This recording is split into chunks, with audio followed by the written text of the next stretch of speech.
kali ini kita akan membahas salah satu bagian penting dalam laporan keuangan pemerintahan, yaitu laporan arus kas. Nah, yuk kita pahami bersama mulai dari pengertian, tujuan, sampai istilah-istilah penting yang ada di dalamnya. Nah, buat yang pertama itu ada pengertian. Laporan arus kas merupakan laporan yang menunjukkan arus masuk dan arus keluar kas serta setara kas selama periode tertentu. Tujuannya yaitu untuk memberikan gambaran bagaimana uang itu digunakan dan dari mana sumber kas diperoleh. Dengan kata lain, laporan ini menjawab dua pertanyaan penting. Yang pertama, uang datang dari mana? Dan yang kedua, digunakan untuk apa? Nah, selanjutnya itu ada tujuan. Tujuan penyusunan laporan arus kas adalah memberikan informasi historis mengenai perubahan kas dan setara kas. Lalu informasi ini juga dibagi menjadi 3 aktivitas utama. Nah, yang pertama itu ada operasi, ada investasi, dan juga pendanaan. Nah, melalui laporan ini juga pengguna dapat menilai kemampuan entitas dalam menghasilkan kas dan menilai kebutuhan pendanaan di masa depan. Lalu selanjutnya juga ada ruang lingkup dan manfaatnya nih. Nah, laporan arus kas wajib juga disusun oleh pemerintah, pusat maupun daerah yang menggunakan basis akrual. Namun, laporan ini tidak berlaku untuk perusahaan milik negara ataupun daerah. Selanjutnya itu ada manfaatnya, yaitu menjadi alat pertanggungjawaban terhadap arus kas masuk dan keluar. Lalu menilai likuiditas serta solvabilitas dan membantu memprediksi arus kas di masa depan. Nah, selanjutnya juga ada istilah dalam PSAP. Dalam PSAP atau Pernyataan Standar Akuntansi Pemerintah, terdapat beberapa istilah penting yang perlu kita ketahui nih. Misalnya, yang pertama itu adalah aset. Aset adalah sumber daya ekonomi yang memberikan manfaat di masa depan. Lalu ada yang kedua yaitu arus kas, yaitu menggambarkan penerimaan dan pengeluaran kas. Dan yang terakhir yaitu beban, yaitu penurunan manfaat ekonomi yang mengurangi ekuitas pemerintah. Lalu yang selanjutnya juga ada jenis aktivitas arus kas. Yang arus kas ini dibedakan menjadi beberapa jenis aktivitas. Yang pertama yaitu ada operasi, yaitu kegiatan utama pemerintah dalam penerimaan pajak atau pembayaran belanja rutin. Yang kedua yaitu ada investasi, yaitu pembelian atau penjualan aset tetap. Dan yang ketiga ada pendanaan, yaitu transaksi yang mengubah jumlah pinjaman atau pembiayaan. Dan yang keempat itu ya ada transitoris, yaitu aktivitas yang bersifat sementara. Dan yang kelima itu adalah non-anggaran, yaitu transaksi di luar APBN atau APBD. Nah, yang selanjutnya juga ada istilah keuangan penting nih. Nah, beberapa istilah penting yang juga muncul dalam laporan arus kas yaitu yang pertama ada dana cadangan, yaitu dana yang disisihkan untuk tujuan tertentu. Yang kedua yaitu ada ekuitas, yaitu kekayaan bersih pemerintah setelah dikurangi kewajiban. Lalu ada kas negara untuk pemerintah pusat dan kas daerah, yaitu untuk pemerintah daerah. Baik, nah yang selanjutnya juga ada istilah tambahan dan metodenya. Ada juga istilah tambahan seperti kemitraan, kurs, mata uang asing, dan mata uang pelaporan yang umumnya menggunakan rupiah. Nah, dalam penyajian laporan ini juga dikenal dua metode utama. Yang pertama itu ada metode langsung, yaitu yang menampilkan arus kas berdasarkan penerimaan dan pengeluaran kas. Yang kedua yaitu ada metode tidak langsung, yaitu yang menyesuaikan surplus atau defisit dengan transaksi non-kas. Nah, dan yang selanjutnya juga nih ada istilah lain dalam PSAP, yaitu beberapa istilah lain yang juga perlu kamu tahu, antara lain yang pertama ada pendapatan LO nih, yaitu hak pemerintah yang menambah ekuitas. Yang kedua yaitu ada pendapatan transfer, yaitu penerimaan dari entitas lain. Dan yang ketiga yaitu ada setara kas, yaitu investasi jangka pendek yang sangat liquid. Dan yang terakhir yaitu ada pos luar biasa, yaitu transaksi yang tidak rutin dan berada di luar kendali identitas. Nah, jadi kesimpulannya itu, laporan arus kas membantu pemerintah dalam menyajikan informasi yang transparan mengenai pengelolaan uang negara. Dengan memahami arus kas, kita menilai seberapa sehat sih keuangan suatu entitas dan bagaimana kemampuan pemerintah dalam mengelola kasnya. Baik, selanjutnya adalah kas dan setara kas.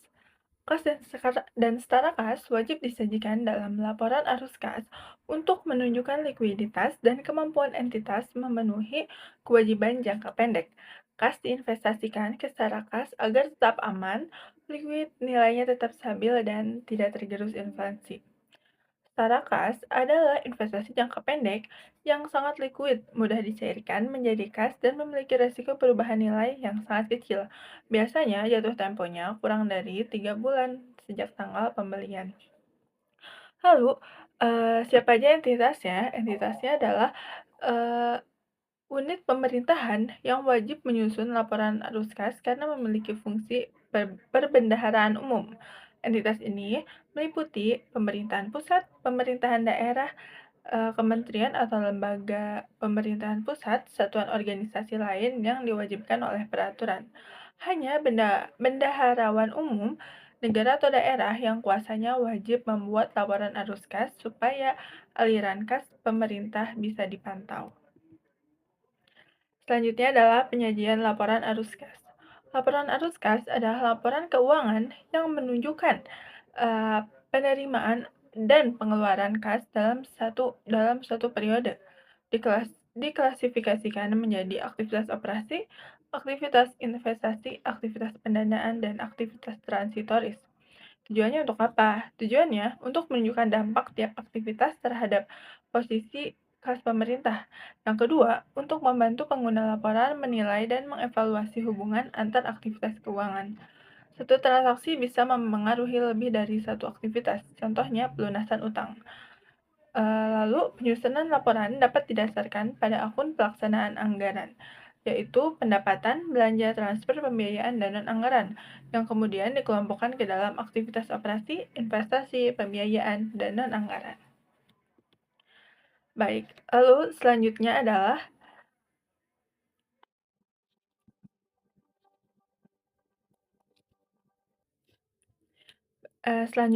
ada aktivitas operasi. Aktivitas operasi adalah penerimaan dan pengeluaran kas yang digunakan untuk kegiatan operasional pemerintah selama satu periode akuntansi. Fungsinya untuk menunjukkan kemampuan pemerintah membiayai operasionalnya sendiri tanpa harus bergantung pada sumber dana eksternal.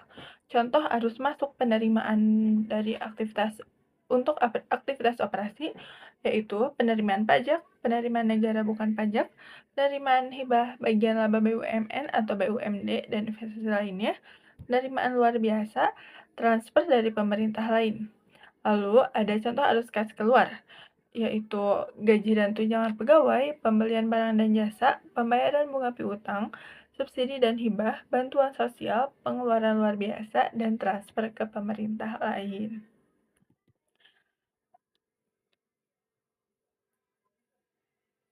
Selanjutnya, ada aktivitas investasi. Aktivitas investasi adalah penerimaan dan pengeluaran kas yang terkait dengan perolehan dan pelepasan aset tetap serta investasi lainnya selain setara kas. Tujuannya untuk meningkatkan dan mendukung pelayanan pemerintah di masa depan melalui pengelolaan sumber daya ekonomi jangka panjang. Contoh arus masuk penerimaan aktivitas investasi yaitu ada penjualan aset tetap, misalnya gedung atau kendaraan dinas, penjualan aset lainnya, pencairan dana cadangan, penerimaan dari investasi, penjualan penyertaan modal pemerintah, lalu ada penjualan investasi dalam bentuk sekuritas.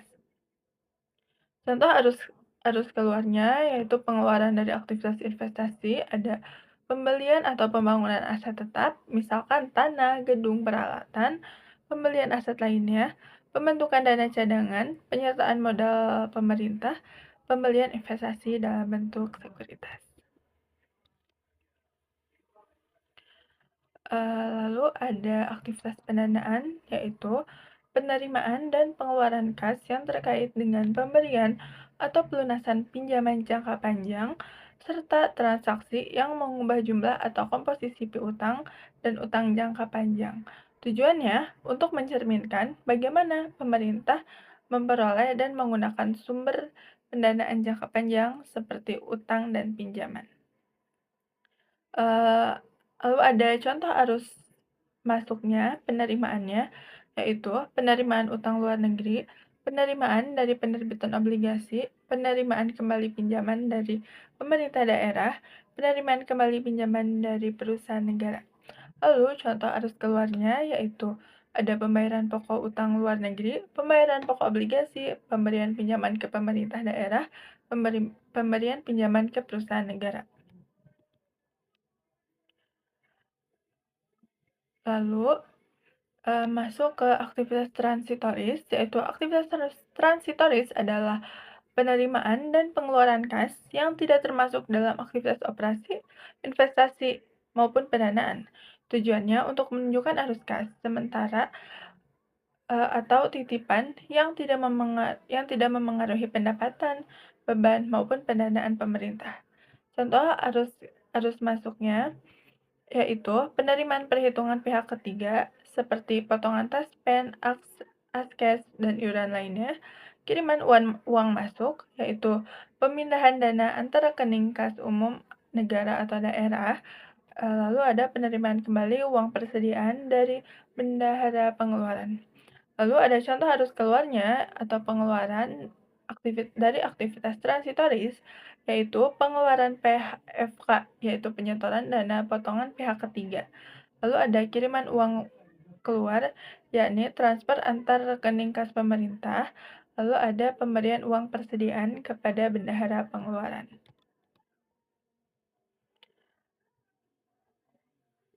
Baik, sekian dari saya. Di sini terdapat pelaporan arus kas dari aktivitas operasi, investasi pendanaan, dan transitoris. Entitas pelapor melaporkan secara terpisah kelompok utama penerimaan dan pengeluaran kas bruto dari aktivitas operasi, investasi pendanaan, dan transitoris. Entitas pelaporan dapat menyajikan arus kas dari aktivitas operasi dengan cara yang pertama, metode langsung, yaitu mengungkapkan pengelompokan utama penerimaan dan pengeluaran kas bruto. Yang kedua, metode tidak langsung, menyesuaikan surplus atau defisit dengan transaksi non-kas, penangguhan atau pengakuan kas atau pembayaran yang lalu atau yang akan datang, serta unsur penerimaan dan pengeluaran kas yang berkaitan dengan investasi dan pendanaan. Untuk pelapor pemerintah pusat atau daerah, sebaiknya menggunakan metode langsung karena memberikan informasi lebih baik untuk mengestimasi arus kas masa depan, lalu lebih mudah dipahami pengguna laporan, serta data penerima dan pengeluaran kas bruto mudah diperoleh dari catatan akuntansi. Selanjutnya, pelaporan arus kas atas dasar arus kas bersih. Arus kas yang timbul dari aktivitas operasi dapat dilaporkan atas dasar arus kas bersih dalam hal penerimaan dan pengeluaran kas untuk kepentingan penerimaan manfaat. Arus kas tersebut lebih mencerminkan aktivitas pihak lain daripada aktivitas pemerintah. Salah satunya adalah hasil kerjasama operasional. Lalu, penerimaan dan pengeluaran kas untuk transaksi-transaksi yang perputarannya cepat, volume transaksi banyak, dan jangka waktunya singkat. Selanjutnya, pelaporan arus kas mata uang asing. Transaksi mata uang asing dijabarkan ke dalam rupiah berdasarkan kurs tanggal transaksi. Lalu, arus kas dari entitas luar negeri juga dijabarkan berdasarkan kurs tanggal transaksi. Lalu, keuntungan atau kerugian belum direalisasi akibat perubahan kurs tidak mempengaruhi arus kas. Selanjutnya, bunga dan bagian laba. Arus kas dari penerimaan pendapatan bunga, pembayaran bunga pinjaman, serta penerimaan bagian laba perusahaan negara atau daerah diungkapkan secara terpisah. Lalu setiap akun yang terkait diklasifikasikan ke dalam aktivitas operasi secara konsisten dari tahun ke tahun. Lalu jumlah penerimaan pendapatan bunga yang dilaporkan adalah kas yang benar-benar diterima pada periode akuntansi bersangkutan. Lalu jumlah pengeluaran pembayaran bunga dan penerimaan bagian laba dilaporkan sebesar kas yang benar-benar dikeluarkan atau diterima dalam periode tersebut. Lalu perolehan dan pelepasan investasi pemerintah dalam perusahaan negara, daerah, kemitraan, dan unit operasi lainnya. Pencatatan investasi pada perusahaan negara atau daerah dan kemitraan dapat dilakukan dengan menggunakan dua metode, yaitu metode ekuitas dan metode biaya. Investasi pemerintah dalam perusahaan negara atau daerah dan kemitraan dicatat sebesar nilai kas yang dikeluarkan. Entitas pelaporan pengeluaran investasi jangka panjang dalam perusahaan negara atau daerah dan kemitraan dalam arus kas aktivitas investasi. Arus kas yang berasal dari perolehan dan pelepasan perusahaan negara atau daerah dan unit operasi lainnya harus disajikan secara terpisah dalam aktivitas investasi. Entitas mengungkapkan seluruh perolehan dan pelepasan perusahaan negara atau daerah dan unit operasi lainnya selama satu periode. Hal yang diungkapkan adalah jumlah harga pembelian atau pelepasan, bagian harga yang dibayar atau diterima dalam kas, jumlah kas dan setara kas yang diperoleh atau dilepas, dan jumlah aset utang selain kas yang diakui.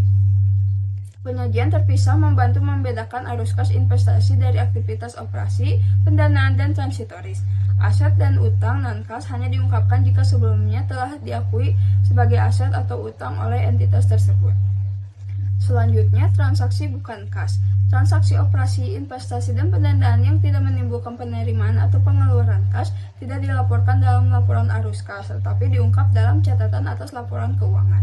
Lalu, pengecualian ini konsisten dengan tujuan laporan arus kas karena tidak mempengaruhi kas periode berjalan. Contohnya, perolehan aset melalui pertukaran atau hibah. Selanjutnya, komponen kas dan setara kas. Entitas pelaporan mengungkapkan komponen kas dan setara kas dalam laporan arus kas yang jumlahnya sama dengan pos terkait di neraca. Selanjutnya, pengungkapan lain. Entitas mengungkapkan jumlah saldo kas dan setara kas signifikan yang tidak boleh digunakan dan dijelaskan dalam catatan atas laporan keuangan. Informasi tambahan arus kas berguna bagi pengguna laporan untuk memahami posisi keuangan dan likuiditas entitas pelaporan.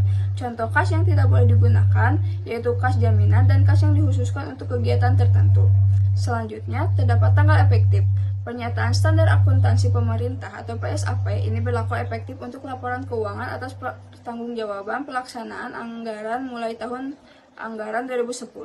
Dalam hal entitas pelaporan belum dapat menerapkan PSAP ini, entitas pelaporan dapat menerapkan PSAP berbasis kas menuju akrual paling lama 4 tahun setelah tahun anggaran 2010.